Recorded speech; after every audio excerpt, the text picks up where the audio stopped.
जिसे आप प्रेम नाम दे रहे हैं वो आपका प्रेम नहीं है, वो आपका मोह है। मेरे बेटे से मेरा मोह है, लेकिन हमें ऐसा लगता है कि हम प्यार कर रहे हैं, वो प्रेम है ही नहीं। कोई भी मां अपने बेटे से प्रेम नहीं करती, मोह करती है। कोई भी पिता अपने बेटे से प्रेम नहीं करता, मोह करता है। ये मोह है। मेरा बेटा है, ये दिन भर उसकी सेवा करना, कपड़े बदलना मां करती है, और ये मोह जरूरी भी है। यदि मां के अंदर से मोह टूट जाए तो कोई मां बेटे के कपड़े क्यों बदलेगी? पूरी व्यवस्था भंग हो जाएगी।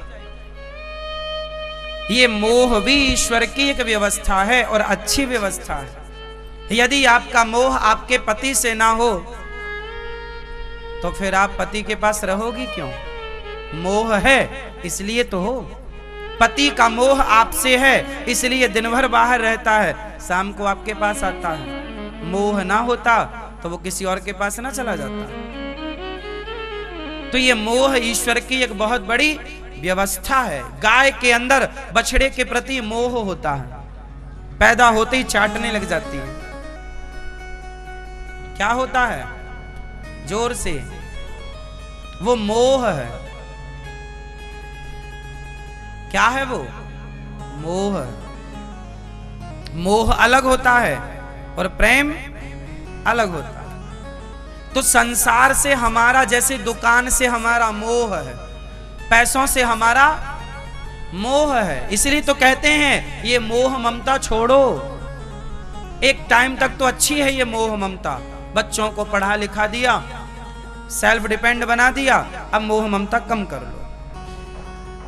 आप में से कोई भी अपने बच्चों से प्रेम करता ही नहीं, आप लोग समझते ही नहीं। आप करते हैं मोह। और प्रेम किससे होता है? अच्छा ये बताओ, सच्ची बताना, आप अपने बेटों से, जो बेटों को आप सेवा करते हो, तो बेटों से बदले में कुछ चाहते हो या नहीं? बच्चों से कुछ चाहते हो या नहीं? उत्तर दो। माँ बाप अपने बच्चों से कुछ चाहते हैं या नहीं सेवा के बदले? हाँ या ना? जोर से क्यों नहीं बोलो मेरी माँ? हाँ, चाहते हैं। क्या? कि जैसे हम इसकी सेवा कर रहे हैं, ये भी बड़ा होकर हमारी। माँ बाप का एक स्वार्थ तो होता ही है, और संसार में ऐसा कोई नहीं है जिसका कोई ना कोई स्वार्थ ना हो। बिना स्वार्थ के कोई आपकी तरफ देखेगा क्यों? अच्छा ये बताओ, मलमूत्र पड़ा है रास्ते में, क्या आप उसकी तरफ देखते हैं? उत्तर दो। लेकिन तभी आपका सोने का हार गले से निकले और जाके मलमूत्र में जाके गिर जाए, फिर क्या करेंगे आप? छोड़ देंगे? सच्ची बताओ क्या करेंगे? इसका मतलब है यदि मलमूत्र से भी आपका कोई स्वार्थ है तो आप उसे भी देखेंगे, उसे भी छुएंगे। स्वार्थ है तो छुएंगे, और स्वार्थ नहीं है तो उसकी तरफ देखेंगे नहीं। इसका मतलब दुनिया जिस ओर देख रही है, जरूर उस ओर उनका कोई ना कोई स्वार्थ है। बिना स्वार्थ के आदमी देखता कहां है? स्वार्थ लाग करें सब प्रीति, सुर नर मुनि जन की यह।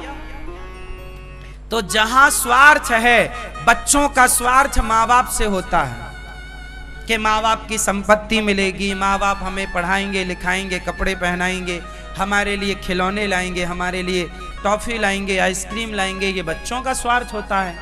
माँ का भी स्वार्थ होता है, बड़ा होके मेरी सेवा करेगा। तो संसार में जो आपसे जुड़ा है उसका कोई ना कोई स्वार्थ आपसे है, और जहां किसी ना किसी प्रकार का स्वार्थ है वो मोह है।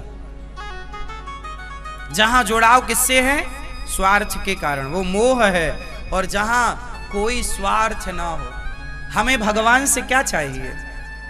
सुदामा जी इतने गरीब थे, खाने को रोटियां नहीं, फिर भी कृष्ण कृष्ण जप रहे हैं। बताओ सुदामा को कोई स्वार्थ था क्या कृष्ण से?